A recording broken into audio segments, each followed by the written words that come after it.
ഇത് നമ്മള് തക്കാളി ചോറായിട്ട് ഉണ്ടാക്കാൻ വേണ്ടിട്ട് പോകുന്നത്. സാധാരണ നമ്മളെല്ലാരും തക്കാളി ചോറ് മിക്കപ്പോഴും വീട്ടിലുണ്ടാക്കാറുണ്ട്. പക്ഷെ ഇത് നമ്മൾ സാധാരണ ഉണ്ടാക്കണ പോലെയല്ല കേട്ടോ. ഇത് നമ്മൾ റൈസ് വേവിച്ചിട്ട് എടുക്കുമ്പോൾ അതിലേക്ക് നമ്മൾ തക്കാളിയും കൂടി ചേർത്തിട്ടാണ് റൈസ് വേവിച്ചിട്ട് എടുക്കുന്നത്. അതേപോലെ ചോറ് വേവിച്ചിട്ട് എടുക്കുമ്പോൾ ആ തക്കാളിയുടെ ഫ്ലേവറൊക്കെ നന്നായിട്ട് ചോറിലേക്ക് കിട്ടുകയും ചെയ്യും. കഴിക്കാനെന്ന് വെച്ചിട്ടുണ്ടെങ്കിൽ ഒരു പ്രത്യേക ടേസ്റ്റ് ഉണ്ടാവും. അത് കഴിഞ്ഞിട്ട് നമ്മൾ ഇങ്ങനെ ചോറ് തക്കാളി ഇട്ടിട്ട് വേവിച്ചെടുത്ത് കഴിഞ്ഞിട്ട് ലാസ്റ്റ് നമ്മൾ ഇതിലേക്ക് കടുക് പൊട്ടിക്കും. റെഡി ആക്കിയിട്ട് എടുക്കാനെന്ന് വെച്ചിട്ടുണ്ടെങ്കിൽ നല്ല എളുപ്പമാണ്. അപ്പോൾ നിങ്ങൾ ട്രൈ ചെയ്ത് നോക്കാൻ വേണ്ടിയിട്ട് മറക്കരുത്. ട്രൈ ചെയ്ത് നോക്കിയിട്ട് ഫീഡ്ബാക്ക് പറയാനും മറക്കരുത്.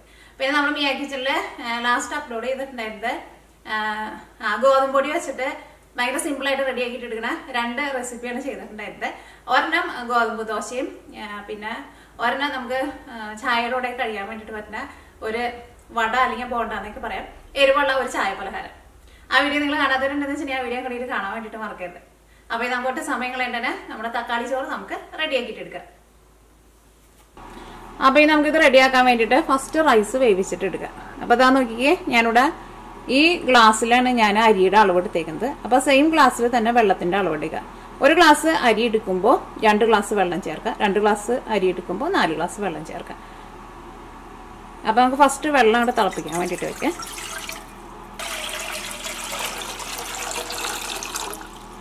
അപ്പോൾ ഇത് ഞാനിവിടെ ഉണ്ടാക്കണത് പച്ചരി വെച്ചിട്ടാണ് ഉണ്ടാക്കണത്. ഞാനിവിടെ എടുത്തേക്കുന്നത് സോണ മസൂർ റൈസാണ് എടുത്തേക്കുന്നത്. ആ റൈസ് തന്നെ വേണമെന്നൊരു നിർബന്ധമില്ല. പച്ചരി അല്ലെങ്കിൽ ഇഡ്ഡലി റൈസ് അല്ലെങ്കിൽ ബസുമതി റൈസ് ആയിരുന്നാലും കുഴപ്പമില്ല. സാധാരണ നമ്മുടെ കുത്തരിയുടെ ചോറ് വെച്ചിട്ട് നമുക്ക് ഇതേപോലെ റെഡി ആക്കിയിട്ട് എടുക്കാം. പക്ഷെ ആ റൈസ് വേവിക്കുമ്പോൾ നമ്മൾ ഇത്ര വെള്ളം ഒഴിച്ചിട്ടുണ്ടെന്ന് വെച്ചിട്ടുണ്ടെങ്കിൽ നമുക്ക് ശരിക്കും വെന്ത് കിട്ടില്ല. അപ്പോൾ നമുക്ക് ഈ പച്ചരി വെച്ചിട്ട് റെഡിയാക്കാം. അപ്പോൾ ഈ വെള്ളത്തിലേക്ക് ഇതാ ഞാനിവിടെ ഇതേപോലത്തെ ഒരു തക്കോല എടുത്തിട്ടുണ്ട്, 2 കറിയാമ്പൂ, ഇതേപോലത്തെ ഒരു കഷ്ണം കറുകപ്പട്ട. ഈ വെള്ളത്തിലേക്ക് നമുക്ക് ആവശ്യത്തിന് ഉപ്പ് ചേർക്കാം. തീ ഓണാക്കട്ടെ. വെള്ളം നന്നായിട്ട് തിളച്ച് കഴിഞ്ഞിട്ട് നമുക്ക് ഇതിലേക്ക് അരി ചേർക്കാം. വെള്ളത്തിൽ ഉപ്പ് ചേർത്ത് കഴിഞ്ഞിട്ട് നന്നായിട്ടൊന്ന് മിക്സ് ചെയ്ത് കഴിഞ്ഞിട്ട് വെള്ളത്തിൻ്റെ ടേസ്റ്റ് നോക്കാം. വെള്ളത്തിൽ ഉപ്പിൻ്റെ ടേസ്റ്റ് ഒരു പൊടിക്കൊന്ന് കൂടി നിൽക്കണം. എന്നാൽ മാത്രമായിരിക്കും നമ്മുടെ ചോറിൽ കറക്റ്റായിട്ട് ഉപ്പിൻ്റെ ടേസ്റ്റ് വരാം. ടേസ്റ്റ് നോട്ടെ. ഇതിലേക്ക് 1 ടേബിൾ സ്പൂൺ നെയ്യും ചേർക്കാം.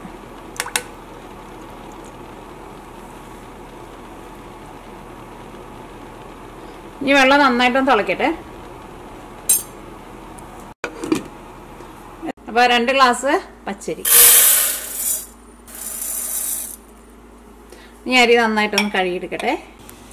അപ്പോൾ നമ്മുടെ വെള്ളം നന്നായിട്ട് തിളച്ചിട്ടുണ്ട്. ഇനി നമുക്ക് ഇതിലേക്ക് അരിയിടാം.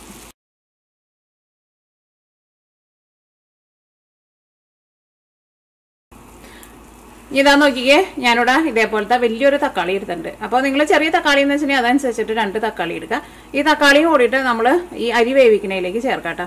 അപ്പോൾ അതിന് മുമ്പായിട്ട് ഈ തക്കാളി ഇതേപോലെ ഒന്ന് ഫോർക്ക് വെച്ചിട്ടൊന്ന് കുത്തി കൊടുക്കുക.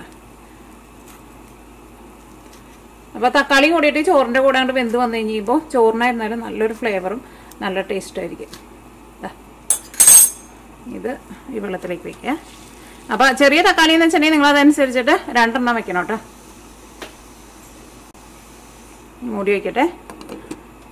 അപ്പോൾ വെള്ളം നന്നായിട്ട് തിളച്ചിട്ടുണ്ടല്ലോ. ഇനി തീ ഒട്ടും കൂട്ടി വയ്ക്കരുത്. എന്തോരം കുറച്ച് വെക്കാമോ അത്രയ്ക്ക് കുറച്ച് വെച്ചിട്ട് അരി വേവിച്ചിട്ട് എടുക്കുക. പ്രത്യേകം ശ്രദ്ധിക്കുക, തീ എങ്ങാനും കൂട്ടി വെച്ചിട്ടുണ്ടെങ്കിൽ ഇതിനകത്ത് വെള്ളമൊക്കെ വറ്റിപ്പോവും, ചോറ് നമുക്ക് വെന്ത് കിട്ടില്ല. അപ്പോൾ നിങ്ങളുടെ കയ്യിൽ ഏത് അടുപ്പാണ് ചെറുതെന്ന് വെച്ചിട്ടുണ്ടെങ്കിൽ അടുപ്പിലേക്ക് വെച്ചിട്ട് ലോ ഫ്ലെയിമിൽ വെക്കാം. അപ്പോൾ ഇനി അരി ഇവിടെ ഇരുന്നിട്ട് വേവട്ടെ. അപ്പോൾ നോക്കിക്കേ, ഞാനിവിടെ ലോ ഫ്ലെയിമിൽ ഒരു 20 മിനിറ്റ് വെച്ചിട്ടുണ്ടായിരുന്നു.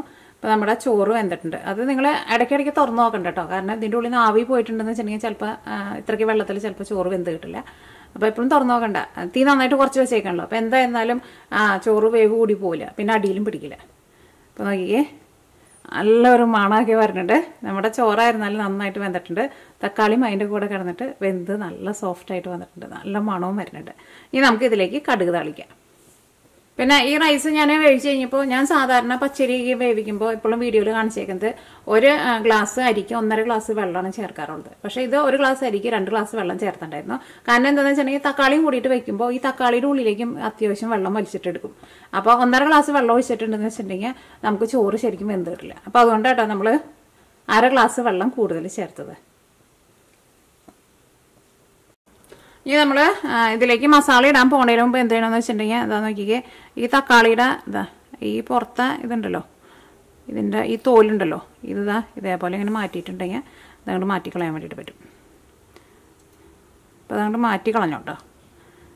ഇപ്പോൾ നമ്മുടെ ചോറിൽ ഇതിങ്ങനെ, അല്ലെങ്കിൽ നമ്മൾ തക്കാളീനെ വെക്കുമ്പോൾ അതിങ്ങനെ ഇതിൻ്റെ ഈ തോല് ഇതിങ്ങനെ സെപ്പറേറ്റ് ആയിട്ട് കിടക്കില്ലേ.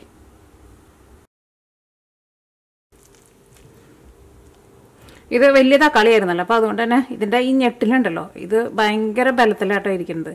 സാധാരണ നമ്മുടെ സാധാരണ തക്കാളിക്ക് ഇതേപോലെ ഞെട്ടിന് ഇത്രയ്ക്ക് കട്ടിയുണ്ടാവും. ഇത് ഞാൻ ഇതിനകത്ത് വെക്കാൻ പോണതിന് മുമ്പ് തന്നെ ഇത് എനിക്ക് കളയാൻ വേണ്ടിയിട്ട് പറ്റിയില്ല. എൻ്റെ ഞെട്ടെടുത്ത് മാറ്റി കളയട്ടെ. നിങ്ങൾ സാധാരണ തക്കാളി വെക്കുമ്പോൾ ഇതേപോലെ ഇങ്ങനെ ഞെട്ടുണ്ടാവില്ല കേട്ടോ ഈ തക്കാളിക്ക്. ഓക്കെ, ഇനി നമുക്ക് ഈ മസാല ഉണ്ടാക്കുമ്പോൾ മസാലയിലിട്ടിട്ട് ഇളക്കുമ്പോൾ ഇത് നമുക്ക് മിക്സ് ചെയ്തിട്ടെടുക്കാം. അപ്പോൾ ഇത് നമുക്ക് മസാല റെഡിയാക്കാം. ഇത് മൂടി വയ്ക്കുക. ഇതിലേക്കുള്ള മസാല റെഡിയാക്കാൻ വേണ്ടിയിട്ട് ഒരു പാൻ വെച്ചിട്ട് ചൂടാക്കാം. ഇതിലേക്ക് ആവശ്യത്തിന് ഓയിൽ ചേർക്കാം. ഞാനിവിടെ വെളിച്ചെണ്ണ ഇട്ടാ ചേർക്കുന്നത്. ഇവിടെ തണുപ്പായതുകൊണ്ട് വെളിച്ചെണ്ണ ഇതേപോലെ ഇങ്ങനെ കട്ട പിടിച്ചിട്ടിരിക്കുന്നത്. വെളിച്ചെണ്ണ തന്നെ വേണമെന്ന് നിർബന്ധമില്ല. നിങ്ങൾ സാധാരണ കറിക്ക് ഉപയോഗിക്കുന്ന ഏത് ടൈപ്പ് ഓയിലായിരുന്നാലും കുഴപ്പമില്ല. പക്ഷെ വെളിച്ചെണ്ണയിലേക്ക് ഉണ്ടാക്കുമ്പോൾ ആ വെളിച്ചെണ്ണയുടെ ഒരു ടേസ്റ്റൊക്കെ വന്നു കഴിയുമ്പോൾ കുറച്ചുകൂടി നല്ല ടേസ്റ്റ് ഉണ്ടാവുമല്ലോ.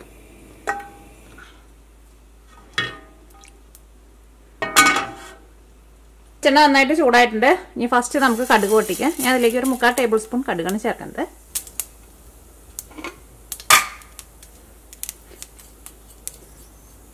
നമ്മുടെ കടുക് പൊട്ടി തുടങ്ങിയിട്ടുണ്ട്. ഇനി ഞാനിതിലേക്ക് കുറച്ച് ചെറിയ ജീരകം ചേർക്കേണ്ടത്. നിങ്ങൾക്ക് ചെറിയ ജീരകത്തിൻ്റെ ടേസ്റ്റ് ഇഷ്ടമാണെന്ന് വെച്ചിട്ടുണ്ടെങ്കിൽ കുറച്ച് ജീരകം കൂടിയിട്ട് ചേർക്കുക. തീ നന്നായിട്ട് കുറച്ച് വയ്ക്കുക.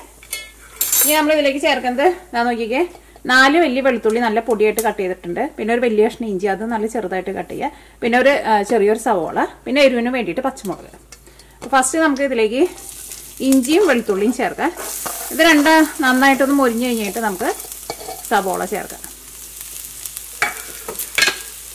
അല്ലെങ്കിൽ നമ്മൾ ചോറ് കഴിക്കുമ്പോൾ ഇഞ്ചിയും വെളുത്തുള്ളിയും കൊണ്ട് കടിക്കുമ്പോൾ ഒരു പച്ച ടേസ്റ്റ് വരും. സവോളയും കൂടിയിട്ട് ചേർത്തിട്ടുണ്ടെന്ന് വെച്ചിട്ടുണ്ടെങ്കിൽ സവോളയുടെ ഉള്ളിലുള്ള വെള്ളം കൊണ്ട് ഇത് നമുക്ക് മൊരിഞ്ഞ് കിട്ടാൻ വേണ്ടിയിട്ട് ശരിക്കും മൊരിഞ്ഞ് കിട്ടില്ല. ഇഞ്ചിയും വെളുത്തുള്ളിയും ശരിക്കും മൊരിയില്ല. അപ്പോൾ ഇത് ശരിക്കും ഫസ്റ്റ് കണ്ട് മൊരിയട്ടെ.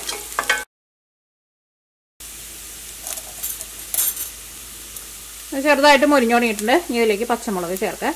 അത് നിങ്ങളുടെ എരിവിനനുസരിച്ചിട്ട് ചേർത്തോട്ടോ. ഇനി നമ്മളിതിലേക്ക് മുളക് പൊടിയും ചേർക്കുന്നുണ്ട്. ഈ കുറച്ച് വെച്ചിട്ട്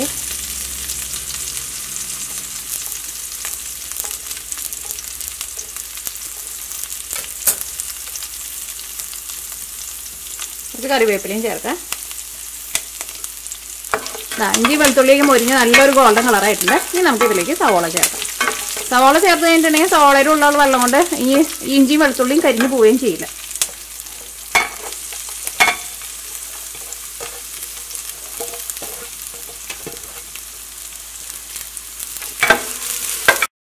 ഇനി സവോള നന്നായിട്ടൊന്ന് വളർന്ന് വരട്ടെ. ഞാൻ നോക്കിക്കേ, ഇപ്പോൾ നമ്മുടെ സവോളയ്ക്ക് നന്നായിട്ട് വളർന്നിട്ടുണ്ട്. സവോള വളർന്നു കഴിഞ്ഞ് കഴിയുമ്പോൾ ഞാനിതിലേക്ക് 1/2 ടേബിൾ സ്പൂൺ മഞ്ഞൾപ്പൊടി ചേർത്തിട്ടുണ്ട്. സമയത്ത് ക്യാമറ റെക്കോർഡ് ഓഫായിരുന്നു കേട്ടോ. അപ്പോൾ 1/2 ടേബിൾ സ്പൂൺ മഞ്ഞൾപ്പൊടി ചേർക്കാം. ഈ മഞ്ഞൾപ്പൊടിയും ഇത് കിടന്നിട്ട് നന്നായിട്ട് മൊരിയട്ടെ. ആ മഞ്ഞളിൻ്റെ പച്ച ടേസ്റ്റ് പോട്ടെ. ഇത് നന്നായിട്ട് കുറച്ച് വയ്ക്കാം. ഇതിലേക്ക് നമ്മൾ മല്ലിപ്പൊടിയൊന്നും ചേർക്കില്ല കേട്ടോ. നമ്മുടെ മഞ്ഞൾപ്പൊടിയും ഇത് കിടന്നിട്ട് നന്നായിട്ട് മൊരിഞ്ഞിട്ടുണ്ട്. ഇതിലേക്ക് മുളക് പൊടി ചേർക്കാം. മുളക് പൊടി നിങ്ങളുടെ എരിവിനനുസരിച്ചിട്ട് ചേർക്കാം. ഞാനിതിലേക്ക് നോക്കിയേ 1 ടേബിൾ സ്പൂൺ മുളക് പൊടി ചേർക്കുന്നുണ്ട്. ഇനി ഇതിലേക്ക് മുളക് പൊടി ചേർക്കാം. മുളക് പൊടി നിങ്ങളുടെ എരിവിനനുസരിച്ചിട്ട് ചേർക്കാം. ഞാനിതിലേക്ക് നോക്കിയേ 3/4 സാധാരണ മുളക് പൊടിയും ചേർക്കാം. സാധാരണ മുളക് പൊടി ഞാനിവിടെ 3/4 ടേബിൾ സ്പൂൺ ചേർക്കുന്നുണ്ട്. ഫസ്റ്റ് ചേർത്തത് നമ്മൾ കാശ്മീരി മുളക് പൊടി ആയിരുന്നു കേട്ടോ. അതിന് തീരെ എരിവില്ല.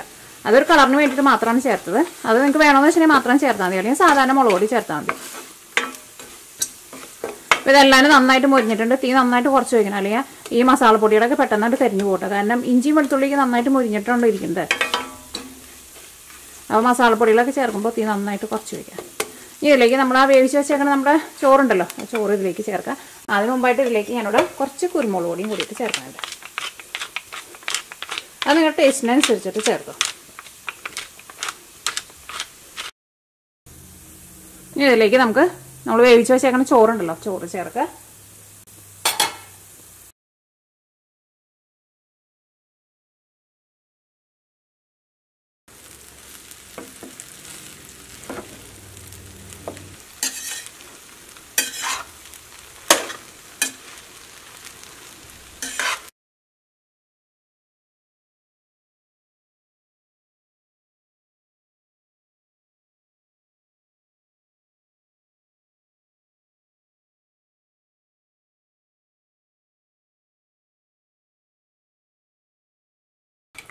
ഉപ്പൊക്കെ നല്ല കറക്റ്റ് പാകമായിട്ടുണ്ട്.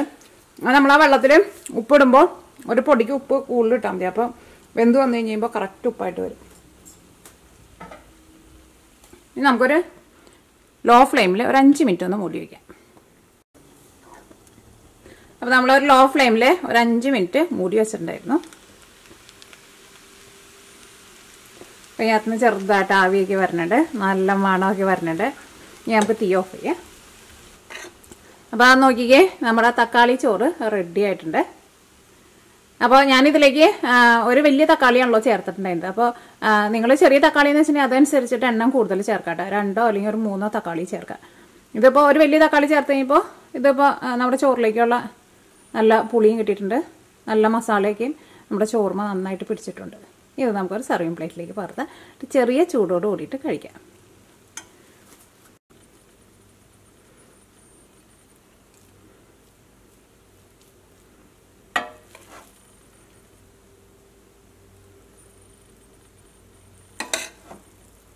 ഇത് ബാച്ചിലേഴ്സിനൊക്കെ ആണെങ്കിലും വളരെ പെട്ടെന്ന് തന്നെ വലിയ പണിയൊന്നും ഇല്ലാണ്ട് റെഡി ആക്കിയിട്ട് എടുക്കുക.